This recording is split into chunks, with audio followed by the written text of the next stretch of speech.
Nah, kemarin gue lihat banyak teman-teman gue itu rungkat kok di emas, di gold rungkat. Ya. Apalagi yang main-main forex gitu ya. Itu postingan story-nya udah lost semua tuh. Tapi ada satu teman gue nih yang win big dari jatuhnya harga emas. Kemarin berapa pips? 70.000. Dari berapa ke berapa tuh? Dari 5.100 sampai 4.400. Tapi jujur, sebenarnya gue tuh udah buka dari 5.300. Tapi posisi gue itu sedikit besar. Jadi yang boleh nginep over the weekend tuh jarang gitu loh. Kayak gue gak kasih nginep. Soalnya gue takut perkembangan perang itu di weekend bisa bikin hari Senin pas buka gap up atau gap down. Kalau gap up atau gap down, portfolio itu bisa jebol gitu loh. Tapi dapat 70.000 pips. 70.000 pips.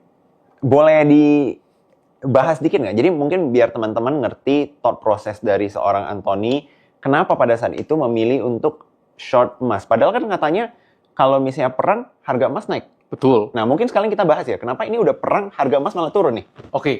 Jadi pertama, secara kita mulai bahasnya dari makro.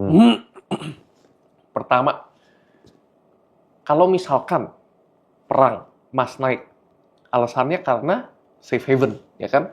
Orang takut megang cash, takut negara kenapa-napa, currency-nya inflationary, daya beli berkurang, jadi mereka lariin ke emas. Siapa tahu emas lebih bisa nahan gitu kan. Tapi banyak orang yang discount current macroeconomic condition, jadi ngambilnya langsung paling atasnya ya. Perang sama dengan emas naik, terus sudah tutup mata ke yang lain.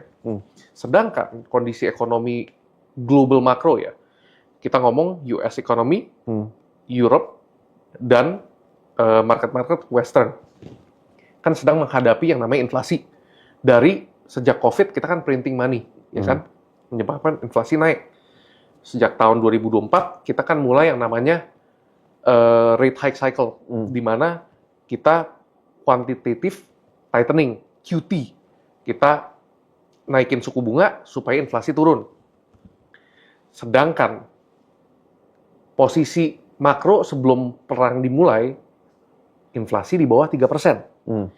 Sedangkan target US Fed itu di 2%, targetnya Powell.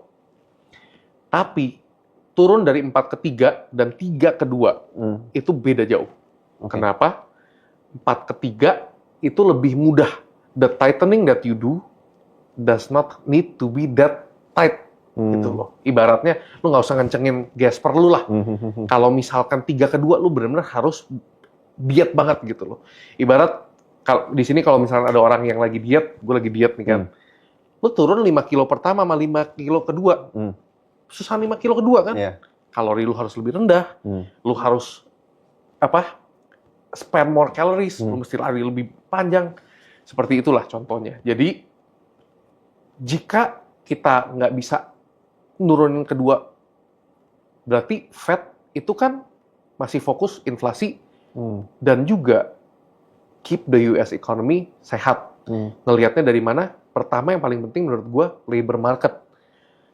Setelah kita lihat sebulan terakhir, kita lihat data labor market tuh, menurut gue labor market Amerika tuh udah lumayan tidak baik-baik saja. Karena ada AI juga ya? Betul. Ada AI, job cut-nya banyak, dan average wage earn on the hourly basis itu juga menurun. Jadi gaji orang turun, yang dapat kerjaan juga menurun.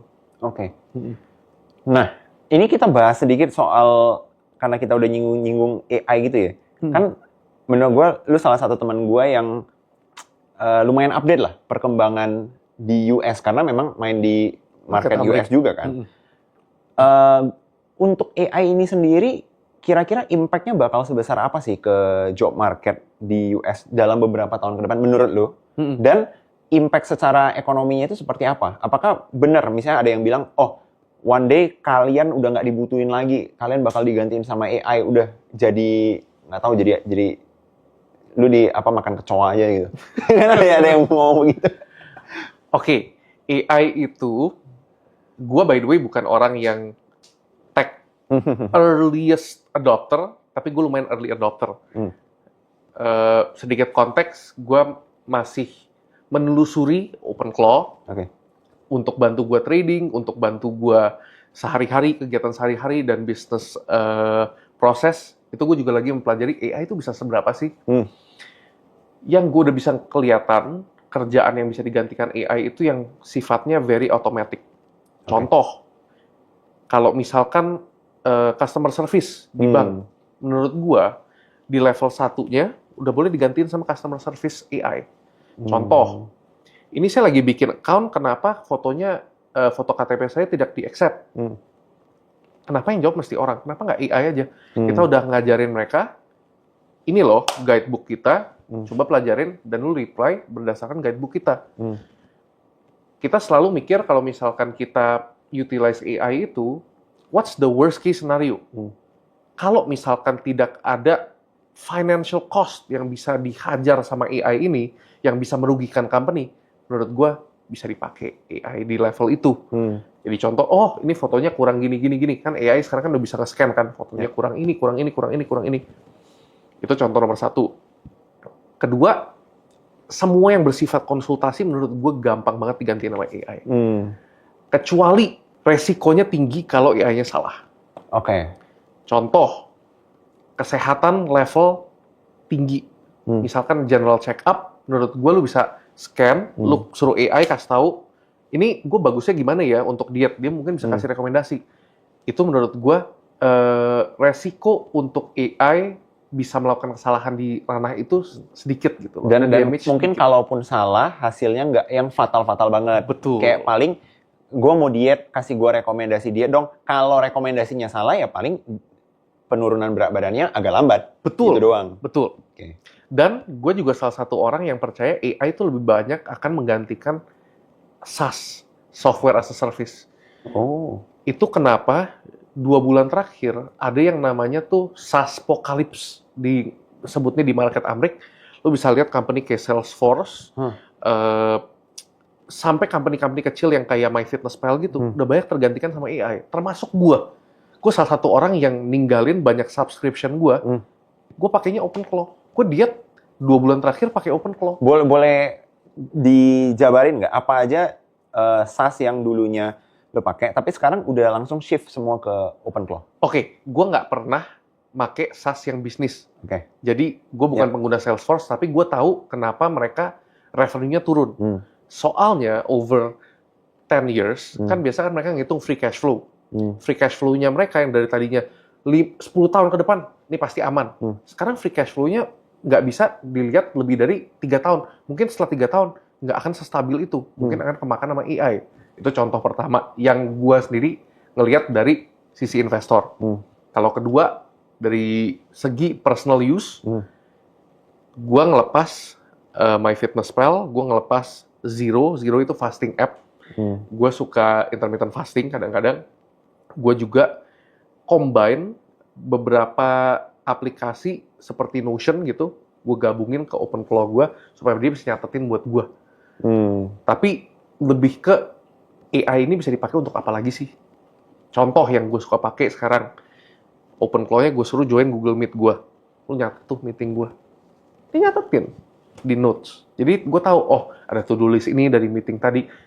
Terus decision yang diambil di meeting tadi tuh A, B, C, D, gitu-gitulah. Wow, ini dari ceritanya aja, di sini teman-teman udah bisa kebayang sendiri ya, apa-apa aja pekerjaan yang tercoret gitu ya. Iya.